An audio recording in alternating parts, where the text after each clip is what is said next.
ನಮಸ್ಕಾರ, ಸುಧಾಸ್ ಕಿಚನ್ಗೆ ಸ್ವಾಗತ. ನಾವೀಗ ಸುಲಭವಾಗಿ ದಿಢೀರಂತ ರವೆ ಉಂಡೆ ಮಾಡೋ ವಿಧಾನ ನೋಡೋಣ. ಈ ರವೆ ನೀವು 1 ತಿಂಗಳವರೆಗೂ ಇಟ್ಕೊಂಡು ಬಳಸಬಹುದು. ಈಗ ಮಾಡೋದು ಹೇಗೆ ಅಂತ ನೋಡೋಣ. ಅದಕ್ಕೆ ಏನೇನು ಪದಾರ್ಥ ಬೇಕು ಅಂತ ನೋಡೋಣ. ಇಲ್ಲಿ ನಾನು ಚಿರೋಟಿ ರವೆ ತಗೊಂಡಿದ್ದೀನಿ. 2 ಕಪ್ನಷ್ಟು, ಅಳತೆ ಕಪ್ಪಲ್ಲಿ 2 ಕಪ್ಪು, ಅರ್ಧ kg ಅಷ್ಟಿದೆ. ಸಕ್ಕರೆ 1 ಕಪ್ಪು, 1/4 kg ಅಷ್ಟಿದೆ.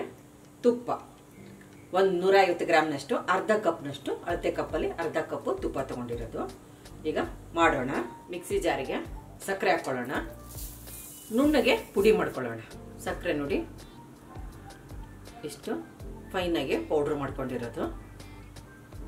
ಒಂದು ಬೌಲಿಗೆ ತಕ್ಕೊಂಡ್ಬಿಡೋಣ. ಕಡಾಯಿಗೆ ತುಪ್ಪ ಹಾಕೊಳ್ಳೋಣ. ಒಂದೇ ಸಾರಿ ಇಷ್ಟು ತುಪ್ಪ ಹಾಕೊಳ್ಳೋದು ಬೇಡ. ನಾನಿಲ್ಲಿ 2 ಟೇಬಲ್ ಸ್ಪೂನ್ ಅಷ್ಟು, ದೊಡ್ಡ ಸ್ಪೂನಲ್ಲಿ 2 ಸ್ಪೂನು ತುಪ್ಪ ಹಾಕೊಂಡಿರೋದು. ಈಗ ಚಿರೋಟಿ ರವೆ ಹಾಕೊಳ್ಳೋಣ.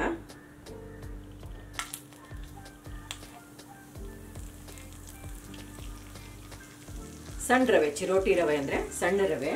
ಗ್ಯಾಸ್ ಫ್ಲೇಮು ಲೋ ಅಲ್ಲೇ ಇರಲಿ.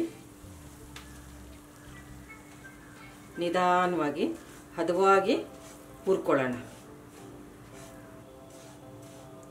ನಿಮ್ಮ ಹತ್ರ ಚಿರೋಟಿ ರವೆ ಇರಲಿಲ್ಲ ಅಂದರೆ ಈ ಉಪ್ಪಿಟ್ಟು ರವೆ, ಬೆಂಗಳೂರು ರವೆ ಅಂತಾರಲ್ಲ, ಅದನ್ನೇ ನೀವು ಮಿಕ್ಸಿಗೆ 1-2 ಸುತ್ತು ತಿರುಗಿಸಿದ್ರೆ ಸಣ್ಣ ರವೆ ಆಗುತ್ತೆ. ಅದನ್ನು ಬಳಸ್ಕೋಬೋದು.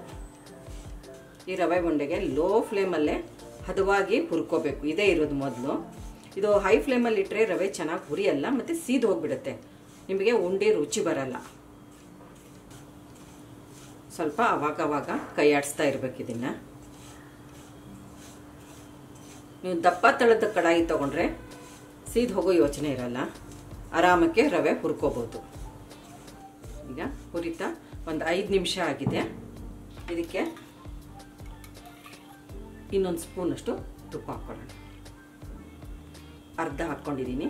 1/4 ಕಪ್ನಷ್ಟು ತುಪ್ಪ ಬಳಸಿದ್ದೀನಿ. ಇನ್ನೊಂದು 5-6 ನಿಮಿಷ ಹುರ್ಕೊಳ್ಳೋಣ. ಲೋ ಫ್ಲೇಮ್ನಲ್ಲಿ ನಾನು 10ರಿಂದ 15 ನಿಮಿಷ ಹುರ್ಕೊಂಡಿರೋದು. ಈಗ ಗ್ಯಾಸ್ ಆಫ್ ಮಾಡ್ಕೊಳ್ಳೋಣ. ಏಲಕ್ಕಿ ಪುಡಿ ಹಾಕ್ಕೊಳ್ಳೋಣ. ಪುಡಿ ಮಾಡ್ಕೊಂಡಿರೋದು ಸಕ್ಕರೆ ಪುಡಿ ಹಾಕ್ಕೊಳ್ಳೋಣ. ಮಿಕ್ಸ್ ಮಾಡ್ಕೊಳ್ಳೋಣ.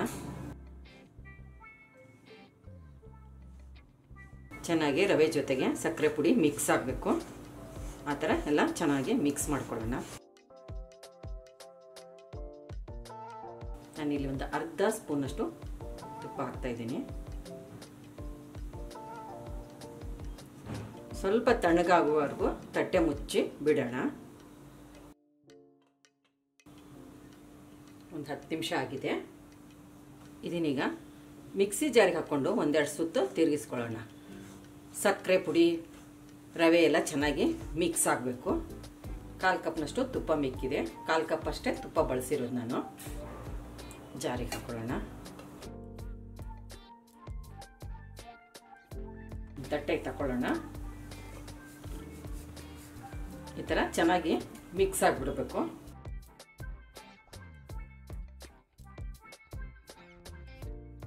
ಒಂದ್ಸರಿ ಚೆನ್ನಾಗಿ ಮಿಕ್ಸ್ ಮಾಡ್ಕೊಂಡ್ಬಿಡೋಣ.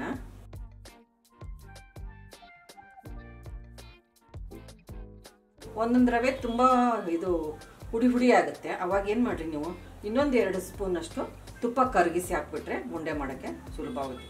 ಒಂದೊಂದು ರವೆ ತುಪ್ಪ ಚೆನ್ನಾಗಿ ಹೀರ್ಕೊಳ್ತವೆ. ಚೆನ್ನಾಗಿ ಮಿಕ್ಸ್ ಆಗಿದೆ. ಹೀಗೆ ಉಂಡೆ ಮಾಡೋಣ. ಈಗ ಉಂಡೆ ಕಟ್ಟೋಣ.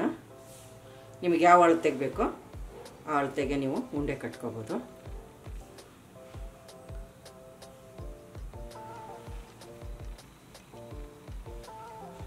ಸ್ವಲ್ಪ ಕೈಯಲ್ಲಿ ಹೀಗೆ ನಿಧಾನಕ್ಕೆ ಪ್ರೆಸ್ ಮಾಡ್ತಾ ಇದ್ರೆ ನೀಟಾಗಿ ಉಂಡೆ ಆಗುತ್ತೆ.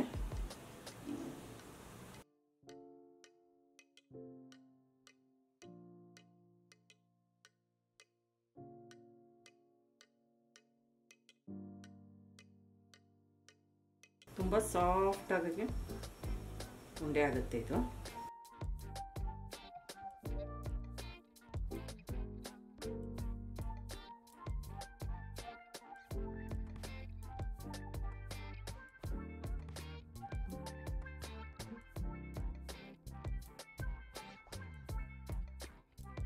ನಿಧಾನಕ್ಕೆ ಹೀಗೆ ಪ್ರೆಸ್ ಮಾಡ್ತಾ ಇದ್ರೆ ನೀಟಾಗಿ ಉಂಡೆ ಆಗುತ್ತೆ.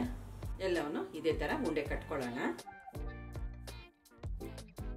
ಹಬ್ಬಕ್ಕೆ ರುಚಿಕರವಾದ ರವೆ ಉಂಡೆ ರೆಡಿಯಾಗಿದೆ. ನಮ್ಮ ಚಾನಲ್ಗೆ ಸಬ್ಸ್ಕ್ರೈಬ್ ಮಾಡಿ, ಬೆಲ್ ಐಕಾನ್ ಒತ್ತಿ ಹಾಗೂ ವಿಡಿಯೋಸ್ನ ಲೈಕ್, ಶೇರ್ ಮತ್ತು ಕಾಮೆಂಟ್ ಮಾಡಿ.